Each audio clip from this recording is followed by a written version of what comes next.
Hello बच्चों, welcome to अध्ययन। तो बच्चों, आज हम बात करने वाले हैं सीयूईटी एग्जाम के बारे में, क्योंकि बहुत सारे बच्चे कंफ्यूज हो रहे हैं कि ये सीयूईटी एग्जाम है क्या, आखिर इसका लेने का मोटो क्या है, और आखिर ये पेपर हो रहा है तो इसका सिलेबस किसी को नहीं पता, पैटर्न क्या है नहीं पता। ठीक है, तो आज हम उन सारी चीज़ों पे डिस्कस करेंगे। ओके, तो सीयूईटी एग्जाम का फुल फॉर्म है क्या? Central universities entrance test. क्या है बच्चों इसका full form? Central universities entrance test. ठीक है, तो ये जो पेपर है CUET, this is conducted by national testing agency NTA. तो इसमें क्या होगा कि जितने भी यूजी प्रोग्राम्स हैं जो कि सेंट्रल यूनिवर्सिटीज इंडिया के हैं, इस पेपर को देने के बाद आप सारे सेंट्रल यूनिवर्सिटीज में एडमिशन लेने के लिए एलिजिबल हो जाओगे। जैसे कि आपके कुछ एग्जांपल्स में है, जेएनयू है, डीयू है, और भी बहुत सारे हैं, जेएमआई है, ईएफएलयू है। जैसे कि आपका यूनिवर्सिटी है सेंट्रल यूनिवर्सिटीज ऑफ कश्मीर, फिर बीएचयू है आपका, अलीगढ़ मुस्लिम यूनिवर्सिटीज है, आसाम यूनिवर्सिटीज है, बाबा साहेब भीमराव अम्बेडकर यूनिवर्सिटीज है, और जैसा कि मैं देख पा रहा हूँ central university of Orissa, central university of Punjab. So इस पेपर को देने के लिए आपको मिनिमम, जो जनरल कैटेगरी के स्टूडेंट हैं उनको 50% मार्क्स ट्वेल्थ में लाने ही होंगे, एंड जो S C S T students हैं या फिर ओबीसी हैं उनको 45% मार्क्स लाने होंगे। ये एलिजिबिलिटी क्राइटेरिया है आपकी सीयूईटी पेपर में बैठने के लिए। ओके, तो सीयूईटी जो एग्जाम पैटर्न है वो, उसमें बच्चों चार सेक्शन होंगे। Section I A, section I B, section third second and section third, second and third. Okay, तो चार section, section one A, section one B, section two and section three. तो section one जो उसमें 13 languages हैं, section जो I B है, one B sorry, उसमें 20 languages हैं, नॉट 19, 20 लैंग्वेजेस, जिसमें एक इंक्लूड हुआ है संस्कृत। संस्कृत ओके। 20 जो सेक्शन सेकंड है आपका वो है डोमेन स्पेसिफिक। डोमेन स्पेसिफिक बोले तो जो बच्चे, जैसे ट्वेल्थ में आपने क्या लिया है, पीसीबी लिया है, पीसीएम लिया है, या आप कॉमर्स के स्टूडेंट हो या आप आर्ट्स के student, this depends on you कि आपने लिया क्या है, उसके हिसाब से आप अपना डोमेन स्पेसिफिक सब्जेक्ट वहां पे मार्क करोगे जब फॉर्म फिल करोगे। ना इस पेपर में टोटल आएंगे 175 क्वेश्चन, जिसमें से 140 question are necessary to be attempted. Attempt करना बहुत ही जरूरी है 140 क्वेश्चन। ओके, जो आपके लैंग्वेज सेक्शंस के दो हैं ये दोनों, इनमें से आप तीन लैंग्वेज सेलेक्ट कर सकते हो।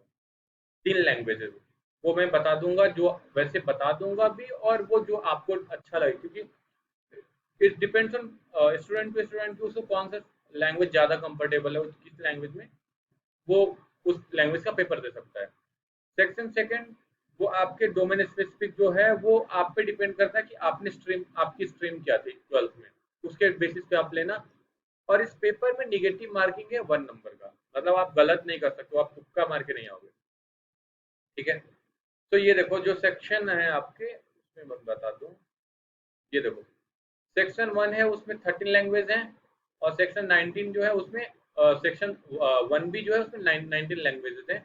दोनों मिलाकर के 50 क्वेश्चन आएंगे, जिसमें से 40 क्वेश्चन आपको देने होंगे। 45 मिनट्स फॉर ईच लैंग्वेज। कितने? 45 मिनट्स के ड्यूरेशन आपको मिलेंगे दोनों पेपर को मिला करके। 50 क्वेश्चन के लिए 45 मिनट का टाइम बहुत होता है। डोमेन स्पेसिफिक जो है आपका, जो 27 डोमेन स्पेसिफिक होगा, उसमें से आप, उसमें 50 क्वेश्चन आएंगे, जिसमें से आपको 40 अटेम्प्ट करने होंगे। इसके लिए भी टाइम आपकी कितनी है? 45 मिनट। ठीक है, और जो आपका जनरल टेस्ट होगा, जो सेक्शन थर्ड है, तो जनरल टेस्ट में 75 क्वेश्चन होंगे, जिसमें से 60 क्वेश्चन अटेम्प्ट करने हैं, और 60 मिनट का टाइम भी आपको मिला हुआ है। ठीक है, वैसे आप अगर 75 में 75 अटेम्प्ट करके आते हो अच्छे से, तो वो बहुत ही अच्छी बात है, अदरवाइज आपको 60 क्वेश्चन अटेम्प्ट करने ही करने हैं। जो section I, that is first A है, उसमें 13 लैंग्वेजेस हैं। वो लैंग्वेज कौन कौन सी है? Tamil, Telugu, Kannada, Malayalam, Marathi, Gujarati, Odia, Bengali, Assamese, Punjabi, English, Hindi and Urdu. तो मोस्ट ऑफ द बच्चे जो हैं वो क्या क्या ले सकते हैं, एक तो पेपर सीबीएसई के बच्चे, आईसीएसई के बच्चे इंग्लिश लेंगे ही लेंगे, और सेकंड इसमें से हिंदी ले सकते हैं। अदरवाइज आप जिस लैंग्वेज, आपका रीजनल लैंग्वेज क्या है, अगर आप उसमें कंफर्टेबल हो तो आप वो लैंग्वेज ले सकते हो।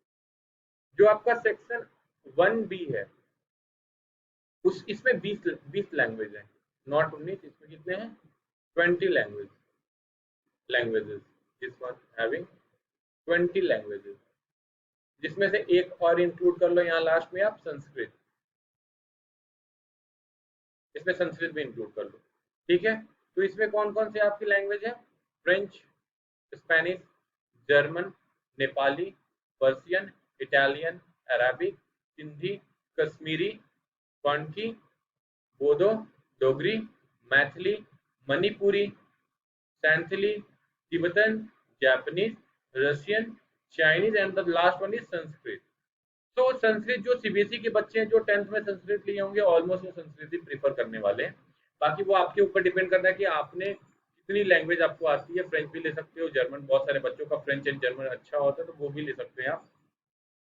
नाउ डोमेन स्पेसिफिक जो है वो नीचे यहाँ पे लिस्ट आउट कर दिया हूँ मैं कि कितने डोमेन स्पेसिफिक है, कौन कौन सी स्ट्रीम से, जो भी आपकी स्ट्रीम है ये उसी पे डिपेंड कर रहा है। तो एक तो हो गया ये अकाउंटेंसी, बायोलॉजी या बायोलॉजिकल स्टडीज, बायोटेक्नोलॉजी या बायोकेमिस्ट्री, ये आ जाएगा तो आपकी पीसीबी के लिए। Business studies, chemistry, computer science, economics, engineering, graphics, entrepreneurship,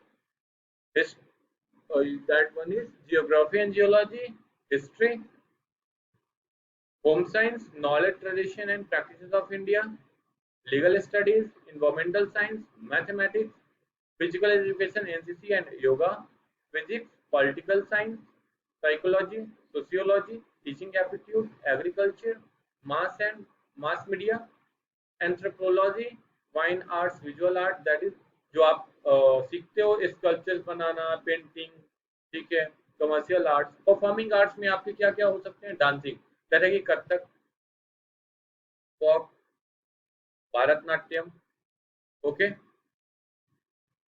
wait, Bharatanatyam, Kathak, Odissi, Kathakali, Kuchipudi, Manipuri, drama theatres, okay, उसके बाद म्यूजिकल, म्यूजिक जनरल, ओके, उसके बाद संगीत, नॉन परकशन।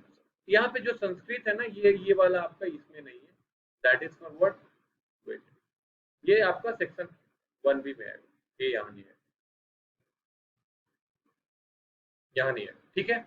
तो इतने सारे आपके डोमेन स्पेसिफिक के लिए, तो जो बच्चे पीसीबी लिए होंगे वो पीसीबी प्लस में इन्वायरमेंटल साइंस ले सकते हैं, प्लस में फिजिकल एजुकेशन ले सकते हैं, क्योंकि ये हमें सीबीएसई में पढ़नी है। जो बच्चे पीसीएम लिए होंगे वो ये लेंगे, प्लस में इन्वायरमेंटल साइंस ले सकते हैं, प्लस में फिजिकल एजुकेशन ले सकते हैं। अभी मैं बताऊंगा कि कितने डोमेन स्पेसिफिक में मैक्सिमम ले सकते हो आप, जिसमें आपका था 6 सब्जेक्ट ले सकते हो, 6 सब्जेक्ट, तो 5 ले लोगे तो भी काम चलेगा, मैक्स है। ओके, इन्हीं से क्वेश्चन आएंगे आपके। उसके बाद मैं ये बता दूं आप लोगों को, क्योंकि ये भी बहुत इंपॉर्टेंट है कि अगर हम ये पेपर, जैसे सेक्शन लैंग्वेज में किस तरीके का फॉर्मेटिंग होगा, पेपर का फॉर्मेट क्या है पेपर का, तो ये पहला है आपका रीडिंग कॉम्प्रिहेंशन।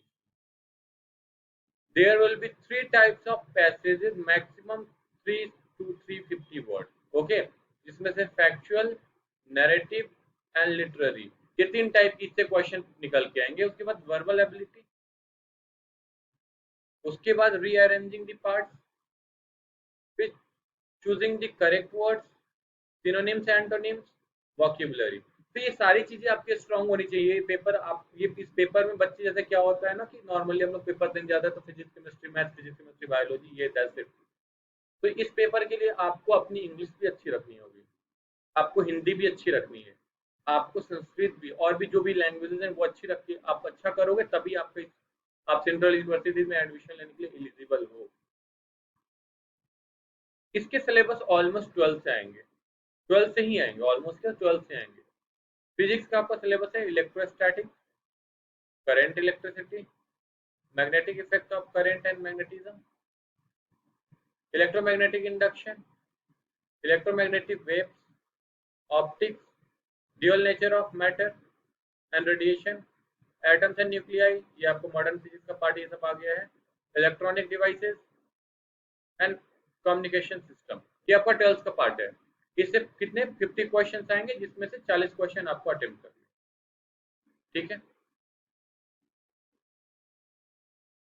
नाउ आपका केमिस्ट्री का है solid state solution, electrochemistry, chemical kinetics, surface chemistry, general principle and processes of isolation of elements, P block, DNF block, coordination compound, haloalkane and haloarenes, alcohol and alcohol, phenol ether, aldehyde, ketone, carboxylic acid, organic compounds containing nitrogen, biomolecules, polymer, and chemistry in everyday life. So ये जितना भी आपका syllabus है ना 12th का syllabus है, और इस पेपर का भी मैं पहले सिलेबस बता दूं आपको, उसके बाद मैं आगे डिस्कस करूंगा। Okay, now mathematics, there will be one question paper which contain two sections, section A, section B, B1 having B having B1 and B2. Section A will have 15 questions covering both mathematics and applied mathematics, which is compulsory for all the students. और section B1 जो B1 है वह having 35 question from mathematics, out of it 25 question need to be attempted. तो इसमें क्या है, relation function, ये आपका वही सब 12th वाले part, algebra, calculus, vectors and three-dimensional geometry, linear programming, probability. So B2 जो सेक्शन है वो सिर्फ किसके लिए, अप्लाइड मैथमेटिक्स के लिए, थोड़ा सा एडवांस लेवल के मैथमेटिक्स वहां पे आएंगी आपके लिए, ठीक है। बायोलॉजी में रिप्रोडक्शन 12th का, ये पूरा का पूरा 12th का है। Genetics and evolution, biology and human welfare, biotechnology and its application, ecology and environment. Okay, तो ये जो पेपर है ना, इस पेपर का जो लेवल होगा वो इंटरमीडिएट लेवल का पेपर आएगा, इंटरमीडिएट लेवल का पेपर आएगा। ऐसा नहीं कि पेपर बहुत टफ आया है, पेपर ऐसा होगा कि बेसिक्स अगर आप एनसीईआरटी फॉलो करते हो, और इस पे कौन सी बुक पढ़ के जानी है आपको, सिर्फ और सिर्फ एनसीईआरटी, एनसीईआरटी का डीप नॉलेज होना चाहिए, बेसिक्स बेसिक सारी चीजें ध्यान में रखना, आप पेपर फोड़ के आओगे, ठीक है। इंफॉर्मेशन इंफॉर्मेटिव प्रैक्टिस है, जैसे कि आपका डेटाबेस हो गया एसक्यूएल का, queries using SQL, data handling using pandas, data handling using pandas 2, plotting data using matplotlib, introduction to computer networks, societal impact, data communication, security, ये सारे आपके कंप्यूटर के पेपर हो गए। ये 12th में बहुत सारे बच्चे आईटी जो इंफॉर्मेशन टेक्नोलॉजी की सब्जेक्ट होती है वो भी लेते हैं, तो आपके लिए वो है। ये आपका हो गया फिजिकल एजुकेशन के लिए, sociological aspect of physical education, training methods, career aspects in physical education, health education and health problem, sports engineering and first aid, test and measurement in sports, biomechanics and sports, psychology and sports. तो ये जो है इन topics को, इन chapters को आप अच्छे से पढ़ना, बताने का मोटो यही कि आप पढ़ के जाना, और आपको बेसिक्स आना चाहिए, मैं बार बार बोल रहा हूँ बेसिक्स आना चाहिए। ओके, नाउ जो लास्ट थर्ड सेक्शन है, ये इसमें बच्चे मार खाएंगे पीसीबी और पीसीएम के। इस मतलब मार खाने का मतलब ये नहीं है कि बच्चों को आती नहीं है, बहुत सारे बच्चे ऐसे भी हैं जो कि जिनका करंट जनरल नॉलेज और करंट अफेयर्स अच्छा होगा, लेकिन मोस्ट ऑफ द जो स्टूडेंट्स है ना, वो हम साइंस में रह जाते हैं, मैथ्स में रह जाते हैं, बायोलॉजी में रह जाते हैं। तो आपको जनरल नॉलेज अभी से पढ़ना शुरू कर देना चाहिए, अभी से जब पढ़ोगे तब जाकर के पेपर तक आपके पास ह्यूज नॉलेज हो जाएगा। करंट अफेयर्स पढ़ो, ठीक है, उसके बाद ये सारी चीजें आप कर लोगे, general mental ability, numerical ability, quantitative reasoning and logical and analytical reasoning, ये सारी चीजें आप करके आओगे। तो इसके लिए जनरल टेस्ट के लिए मैं कुछ 2-4 मॉड्यूल, या हो सकता है मैं आपको कुछ पेपर के मॉक पेपर बना करके यूट्यूब पे डाल दूं, या फिर ऐप पे डाल दूंगा, ऐप से आप डाउनलोड कर लेना पेपर। तो ये जैसे भी मैं पेपर, जैसे ही ये पेपर क्रिएट हो जाएगा, तो ये मैं जैसे ही डालूंगा यूट्यूब पे, आपको लिंक मिल जाएगा, या फिर आपको मैं लिंक इसके डिस्क्रिप्शन बॉक्स में डाल दूंगा, अगर पेपर जब बन जाएगा पेपर। ओके, सो जो नेक्स्ट वीडियो आएगा वो आपका जनरल टेस्ट के लिए आएगा कि जनरल टेस्ट में आखिर क्या क्या आने वाला है, कैसे पेपर का पैटर्न होगा, 75 क्वेश्चन कैसे होंगे, वो जो 75 क्वेश्चन है किस टाइप के क्वेश्चन होंगे वो उस पर बात करेंगे हम। ओके, तो बच्चों thanks for watching and keep learning with अध्ययन। ओके, तो प्लीज लाइक करना, शेयर करना एंड कमेंट करना ना भूलें। ओके, ओके बच्चों, so thank you, all the best.